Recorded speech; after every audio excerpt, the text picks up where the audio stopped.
Real quick, if you like my videos, come watch me on Twitch where you can see me fight these bosses live at It's Tizzle7. Check out my other channel, and there's also a link to a Discord in the description. Thanks. In this video, I'm going to be teaching you how to beat the Phantom. This is a super cool boss fight, so we will go over all the moves. I beat this one on my second try. The first time I died because I just wasn't ready for it, and yeah, I got hit by all the steam, and then I got it on my second try. You can see it took me like 5 minutes because I was still sort of learning the boss's moveset. But if you're watching this video, hopefully you can do it quicker because you will know the moves that are coming. So first off, it does this steam thing. So stay out of that. And then I run into it. So right away I'm down 3 masks. So not ideal, but that's the way things go sometimes. There's lots of sound cues in this one. So let's just go back to the moves. They do like the ha thing, and yeah, anyways, the sound cues are very easy to learn.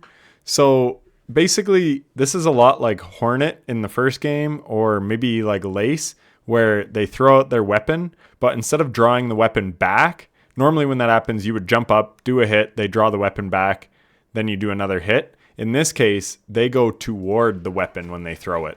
So that's kind of the difference with this fight. See there again, they kind of harpoon it across the battlefield. And then sometimes, actually quite often, they will do a block. If you hit the block, they're going to parry. So just jump out of the way like I do, and you can see they do that triple move. So always just jump if you accidentally hit a block. Then they have this like 3 attack. So just back out of that. There again, I hit the block. So then they will jump in the air and throw the harpoon where you are. And then they're going to track again to the needle. So I'm going to move and hit the boss. There was a block. There's a block. So this boss does a lot of blocks. So just be wary of that.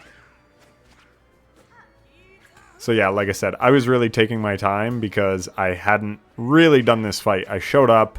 I was like, oh, damn, we're in a boss battle. And just quickly wiped. And then I got it on my next clear. So there, I was getting in some Silkstorms for better damage. I only have 1 upgrade on the needle, so maybe I'm a bit underpowered. I'm not sure. It doesn't really matter. But anyways, yeah, this fight is just a lot of rinse and repeat. Like there, got the block. So we just dodge away from the parry by jumping over it. There's the 3 attack. I always just back up. I think you can hit attack for all those to try to parry them as well. There, I got stuck in the corner, so watch out for that. I should have went up the wall and over and around because I ran into the needle as it was in the ground. There, we get a stun, so that's good for building our silk. I think I have the charm where you build silk faster. That is also very valuable.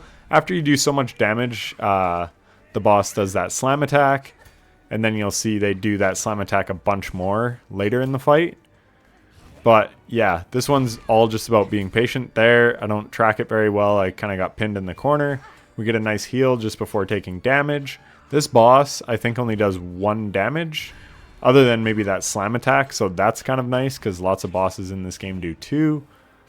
So there, that I played it better. I jumped on the wall and then jumped over after they landed the attack. You could get... There I do get some damage in.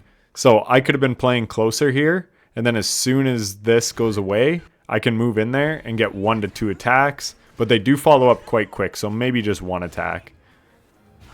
So now I'm in a bit of trouble because I was taking some damage. Again, I hadn't been in this part of the fight yet. I'm just reacting on the fly here. There. So I really like doing the dash into an attack because you can kind of get 2 quick hits if you hit your sprint and then attack. So that's what I was trying there, but I was a little too pinned in. I didn't have the space to pull it off, so I wound up just running into the boss. There we get a stun. Again, stuns are great for getting like 3 hits in to build some silk, which I desperately need for healing. Now I will be able to heal. I just like to get up in the air because really the only attack they can hit you with is that one where they jump and then throw the needle. So now we're on to what I think is the last phase. So a bunch of slam attacks. There, I played that dumb. They go right in the middle. I needed to go left. So you can see I'm on the left side of the light. So my dash wasn't far enough to get out of the blast radius. So also something to be aware of. There, I'm able to get out. So now they're moving a little quicker, obviously, hey? Like, the fight definitely speeds up a little bit. So, yeah, again, just dodge, pick your spots.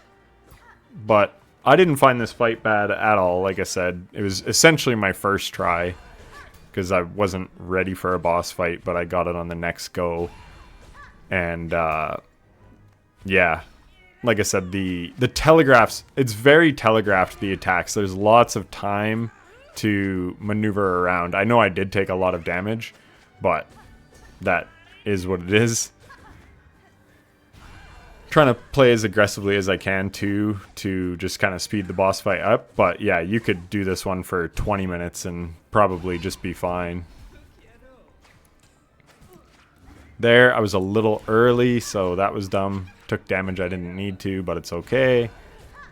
Get out of that blast radius, move away from the needle, and then you can attack after they follow up to grab the needle. Don't hit while they're blocking, jump that attack.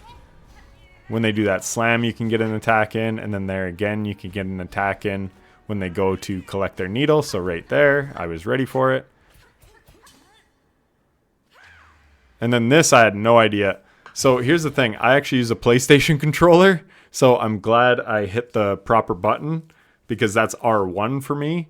But anyways, so hit your parry, whatever your keybind is for that, and then that is the fight. So yeah, super, super cool fight, actually. I really liked this fight. I like the organ in the background. I just think, yeah, it's a really cool fight. So spoiler alert, there is what you get after beating the fight. But anyways, hopefully the video guide helped, and I'll catch you in the next one. Take care.